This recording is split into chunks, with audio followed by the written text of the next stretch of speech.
Backward समाज हमारा आज 52% पे चला गया और 52% पे जाने के बाद उन्हें 27% आरक्षण, 27 में भी हमने जो टीचर की वैकेंसी देखी उन्हें बेचारों को 13% आरक्षण मिला। क्यों? वो चुप हैं। जब चुप हैं तो मलाई कोई और खा रहा है। जीते जी तो बात किसी की मानी नहीं जाती है, जब वो मर जाता है तब उसकी आरती उतारी जाती है।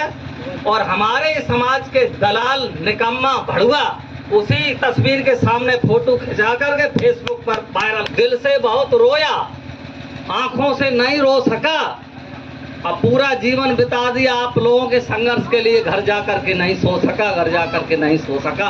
ऐसे हमारे बाप, हमारे इस समाज ने दिग्गिरड़ चमार के बोर्ड लगा दिए। क्या ये समाधान है? यदि तुम्हें पता है नुक्सा हालत आलम बदलने का, तो फिर क्यों इंतजार है सूरज निकलने का? अरे उस खुदा ने उसकी भी तकदीर नहीं बदली जिसको खुद शौकना वो अपनी तकदीर कर रहे हैं। और जाति ऐसी जाति है कि जाति कभी जाति नहीं। राजा साहब ने कहा, डॉक्टर B.R. अम्बेडकर, अगर तुम यही करना चाहते हो तो मेरी तरफ से 5 साल की सेवा माफ और जाइए, समाज में ये काम करो जाकर के। तो ये समाज में जैसे ही बाबा साहब ने काम किया तो ओबीसी के लोगों की जो उम्मीदें थी उस आधार पर बाबा साहब ने अनुच्छेद 340 ओबीसी के लिए भारत के संविधान में दिया। बाबा साहब की पत्नी सतारा में रहती थी, वो बंबई का एक हिस्सा है। बंबई की सड़कों पर क्या भैंसें चरा करती हैं? जब भैंसें नहीं उन सड़कों पे चरती हैं तो गोबर कहां से आता होगा? जब गोबर नहीं आता होगा तो ओपले कहां से बनाती होंगी? लेकिन यह बात बाबा साहब के सयाजीराव गायकवाड़ के योगदान का दफन करने के लिए ये भावुकता पूर्वक बताई जाती है। यह बात जब ओबीसी के लोगों को ये पता चलेगी तो उनको भी एहसास होगा इस महान शख्सियत को बनाने के लिए ओबीसी के लोगों का यह योगदान था। उस योगदान को आप दफन करने के लिए नहीं बल्कि उनको सम्मान देने के लिए ये विचार उनके बीच तक पहुंचाने की आवश्यकता है।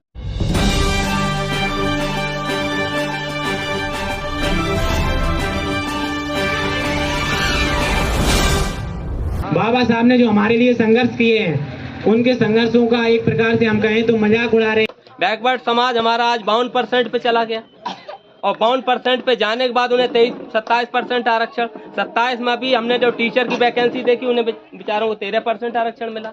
क्यों? वो चुप हैं। जब चुप हैं तो मलाई कोई और खा रहा है। आप डंडा नहीं उठाओगे तो आप मलाई नहीं खा पाओगे, बिल्ली खाई। आज हम शोक सभा, बाबा साहब हमारे बीच में नहीं है, उस उपलक्ष्य में इकट्ठे हुए हैं। हमारे पीछे जो भाई बैठे हैं उन्होंने भारतीय संविधान बचाने के लिए संगठन बनाया है, अच्छी बात है।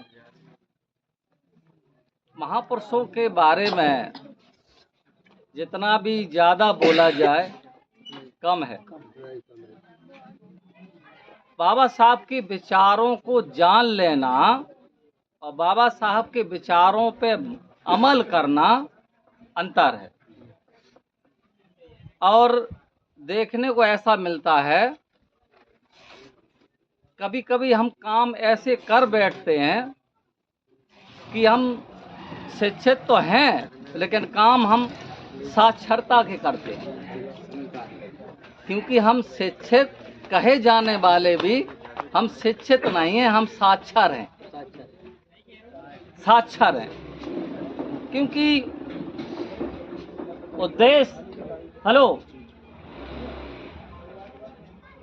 उद्देश्य जो है महापुरुषों का, सब्जेक्ट भटक जाता है।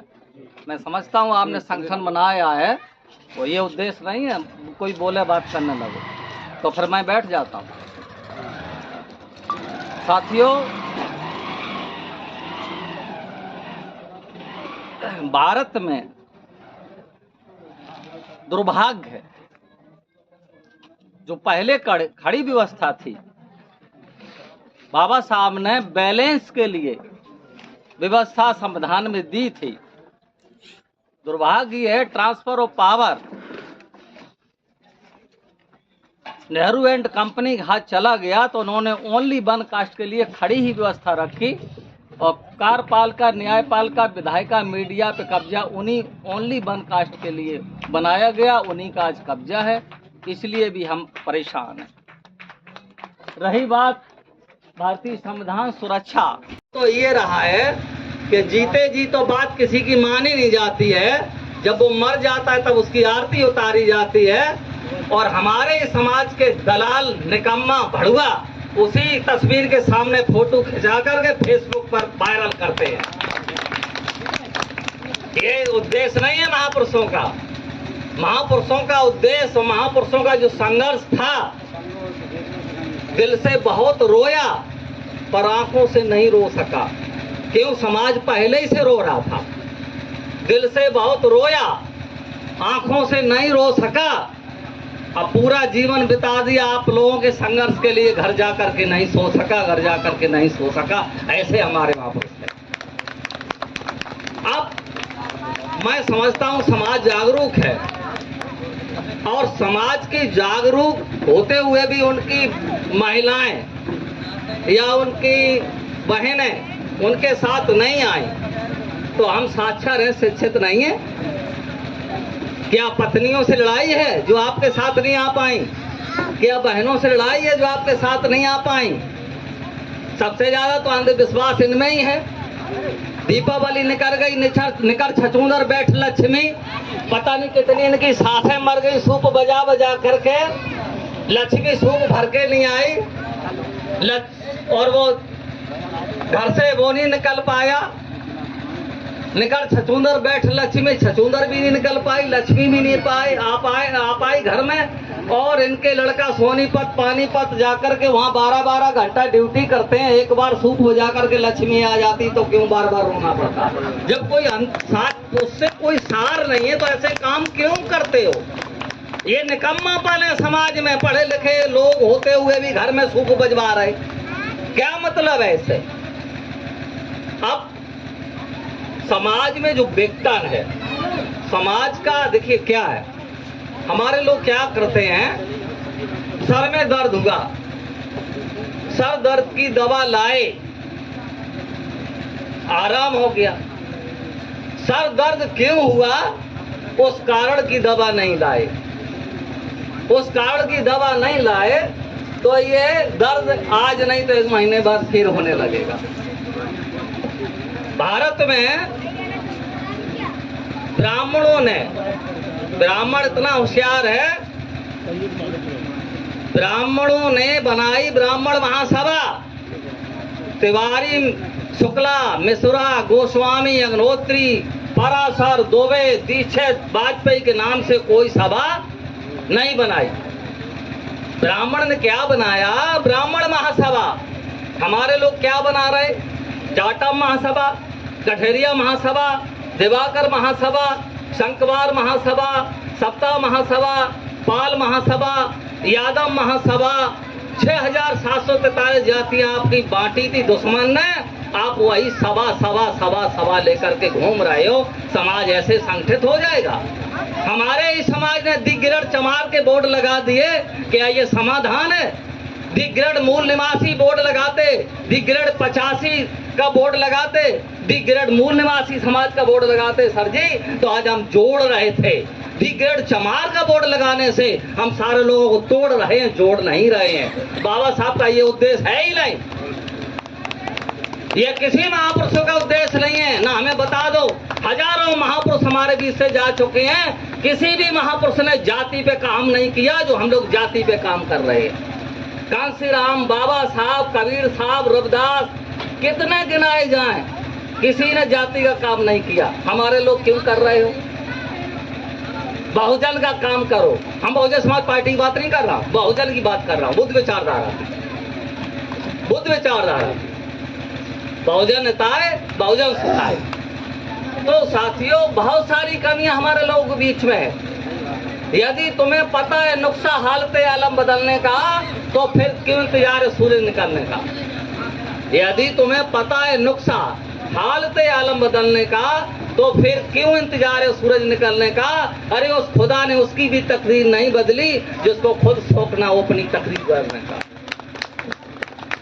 तो ये जो संगठन हम बनाते हैं, इस पे जाति के ज्यादा लोग नहीं होने चाहिए। हमें सभी SC ST OBC माइनॉरिटी के लोगों लेकर रखना है। और जब तक ऐसा नहीं कर पाएंगे, हमने देखा है इलेक्शन के समय, अच्छी बात है, कांसीराम साहब ने कहा जिसकी जितनी संख्या बाहरी उसकी उतनी हिस्सेदारी। आप जागरूक हैं, आपकी संख्या ज्यादा है, आप CM बनो, आप PM बनो, आप मंडल कोऑर्डिनेटर बनो। हमने देखा जिलाध्यक्ष भी आप भी, बूथ अध्यक्ष भी आप भी। प्रधानी का चुनाव आ जाए, कठेरिया ना जीत जाए तो नाक ही कट जाएगी, दिवाकर नहीं जीत जाए तो हमारे समाज की नाक कट जाएगी, वाल्मीकि नहीं जीत जाए तो ये नाक कट जाएगी। अरे बाबा साहब का काम हो रहा है। अरे आप मुख्यमंत्री बनो, नीचे वाले पद वाल्मीकि को, कठेरिया को, दिवाकर को जब छोड़ोगे नहीं तो क्या आप उनको जोड़ने का काम करोगे? ये महापुरुषों का भी वो मिशन नहीं है। तो ब्राह्मण में तुम में अंतर कहाँ रहा? ब्राह्मण भी ऊपर से नीचे तक कब्जा है। आपने भी सोच रखा ऊपर से नीचे तक मेरा ही कब्जा होना चाहिए। और जाति ऐसी जाति है कि जाति कभी जाति नहीं है। और जब तक जाति बैक्टीरिया आपके अंदर रहेगा, आप महापुरुषों की विचारधारा को आगे नहीं बढ़ा सकते हो, ना आप कभी शासन सत्ता कर सकते हो। रही संविधान बचाने की बात, अरे भैया पहले वोट तो बचा लो, पहले वोट तो बचा लो। अगर वोट बच गया, सत्ता परिवर्तन होता है, व्यवस्था परिवर्तन नहीं हो रही है, और वोट मेरा बच गया, हमारे मूल निवासी समाज की सत्ता आ गई, तो हम संविधान बचा पाएंगे, अन्यथा संविधान नहीं बचा सकते। संविधान इस समय घुटन महसूस कर रहा है संसद में। क्यों? क्योंकि भारतीय संविधान में बाबा साहब ने उस रानी के पेट का ऑपरेशन किया था कि अब राजा के पेट से, रानी के पेट से कोई राजा पैदा नहीं होगा, मतपेटी से राजा पैदा होगा। और ये मनुवादी व्यवस्था ने ये जान लिया। बाबा साहब ने, कांसीराम साहब ने कहा वोट हमारा, राज तुम्हारा नहीं चलेगा। तो मनुवादी व्यवस्थियों ने EVM के रूप में दूसरी रानी हमारे बीच में लाए हैं। और भारत में जब तक EVM रहेगी, भले ही अखिलेश, मायावती, अखिलेश और चंद्रशेखर जी कॉन्फ्रेंस पे बोले EVM बंद होनी चाहिए, मेरा ये सुझाव है, अखिलेश, माया, चंद्रशेखर, जो भी SC ST OBC के हमारे लीडर हैं, इनके पास जन आंदोलन की संख्या है, ये बोले सड़कों पे आइए, DM को घेर लो। अगर ये इटावा का DM औरैया वालों का है कि 5000 आदमी हमको ये घेरे खड़े हैं, तो औरैया वाला DM का है 5000 इटावा में खड़े हैं, तो 20,000 औरैया वाले DM को घेरे खड़े हैं। अब हम किसी की कोई मदद नहीं कर सकते हैं। और जब तक ऐसी क्रांति भारत में नहीं आएगी, हमारे लीडर अगर EVM बंद कराने लिए क्रांति नहीं करेंगे और सिर्फ वोट की दलाली करेंगे, तो EVM बंद नहीं होगी, तो आपकी सत्ता नहीं आ सकती है। मैं अपनी बात को बंद करता हूँ। जय भीम, जय भारत। अंगूठा टेक थे और एकेडमी एजुकेशन के द्वारा जो उच्च क्लास की शिक्षा जो प्राप्त करते हैं, PhD करते हैं, उसमें तो कबीर साहब पर शोध करते हैं, कबीर साहब पर रिसर्च करते हैं। कबीर साहब तो अंगूठा टेक थे। तो समाज को समझदार बनाने के लिए समाज में जाना होगा, समाज के लोगों में बताना होगा।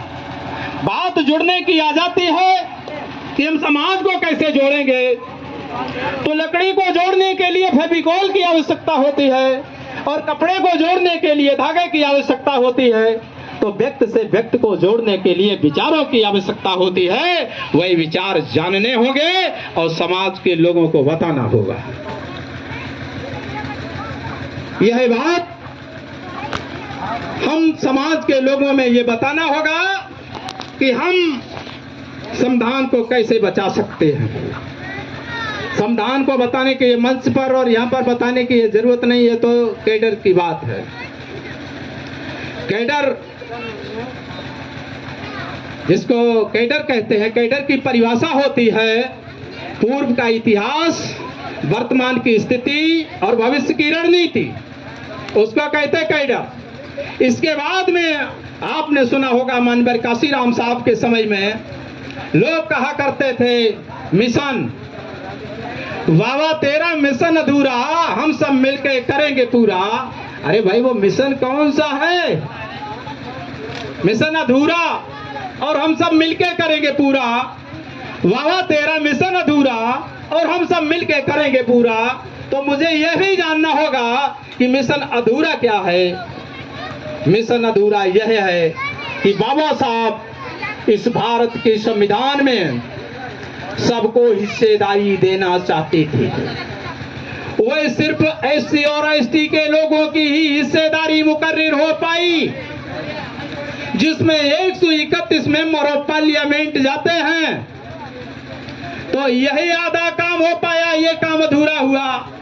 और ओबीसी को अनुच्छेद 340 के द्वारा उनकी संख्या के अनुपात में उनको भी हिस्सेदारी मिलना चाहिए, जिनको ग्राम सभा और क्षेत्र पंचायत, ग्राम पंचायत, क्षेत्र पंचायत और जिला पंचायत तक ही उनको हिस्सेदारी मिली हुई है, उनको विधिमंडलों में हिस्सेदारी नहीं मिली है। यह आपका नैतिक कर्तव्य बनता है कि उनको भी हिस्सेदारी दिलाना, उनकी संख्या के अनुपात में उनको भी विधिमंडलों में हिस्सेदारी उनकी होनी चाहिए। क्यों होनी चाहिए? यह एक बात और बनती है, क्यों होनी चाहिए? ये फिर एक बार बात दोहरा देता हूं। बाबा तेरा मिशन अधूरा, हम सब मिलके करेंगे पूरा। यानी 131 जिनको मिल चुका है उनकी भी नैतिक जिम्मेदारी बनती है। तुमको भी ओबीसी की हिस्सेदारी दिलाने के लिए, तुमको भी उनके हिस्सेदारी के लिए तैयार होकर के लड़ना होगा। क्यों दिलाना होगा? इसके पीछे भी कारण मैं आपको बताना चाहता हूं। सयाजीराव गायकवाड़ जो ओबीसी के राजा थे, उनका नाम सुना होगा। जो बड़ौदा नरेश थे, सयाजी गायकवाड़ जो ओबीसी के राजा थे, जिनको हम गडरिया जात का भी कह सकते हैं। वो राजा जो थे, उन्होंने बाबा साहब को लंदन पढ़ने के लिए अपने खर्चे पर भेजा। क्यों भेजा? क्योंकि वही जानते थे कि शेड्यूल कास्ट का साथ लिए बगैर भारत में ये अपनी इन समस्याओं से नहीं निपटा जा सकता है। इसलिए ओबीसी के राजा ने शेड्यूल कास्ट के व्यक्ति बाबा साहब को लंदन पढ़ने के लिए अपने खर्चे पर भेजा। अपने खर्चे पर भेजा तो एक कंडीशन लगाई कि ये पढ़ाई करने के बाद में डॉक्टर BR अम्बेडकर जी को 5 साल की सेवा हमारे राज्य में देनी होगी। यह कंडीशन लगाई। राजा थे तो कोई साधारण व्यक्ति तो नहीं थे, उनका भी तो दिमाग होगा ना। तो उन्होंने कंडीशन क्यों लगाई होगी? उन्होंने लगाई कि जो जिस समाज से बाबा साहब आते हैं, उस समाज की इस देश में बड़ी दुर्दशा है। ये वहाँ के माहौल को देख करके कहीं वहीं न रुक जाएं, अपने परिवार को भी ना बुला ले। इसलिए राजा साहब ने कंडीशन लगाई कि डॉक्टर BR अम्बेडकर तुमको पढ़ाई करने के बाद में मेरी राज्य में 5 साल की सेवा देनी होगी। बाबा साहब उस शर्त के मुताबिक वापस आए, और वापस आए तो उनको अपने राज्य में सयाजीराव गायकवाड़ राजा बड़ौदा नरेश ने उच्च पद पर उनको स्थापित किया। और उच्च पद पर स्थापित किया, उनके नीचे एक चपरासी ब्राह्मण को स्थापित किया, क्योंकि उनके घाव पे नमक डालने के लिए ब्राह्मण को भी होना जरूरी था ना।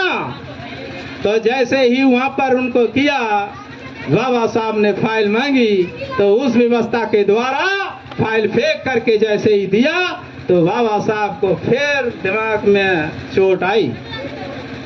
जैसे ही चोट आई, बाबा साहब ने बात राजा साहब के समक्ष रखी कि बाबा साहब मेरे साथ में ऐसा बर्ताव हो रहा।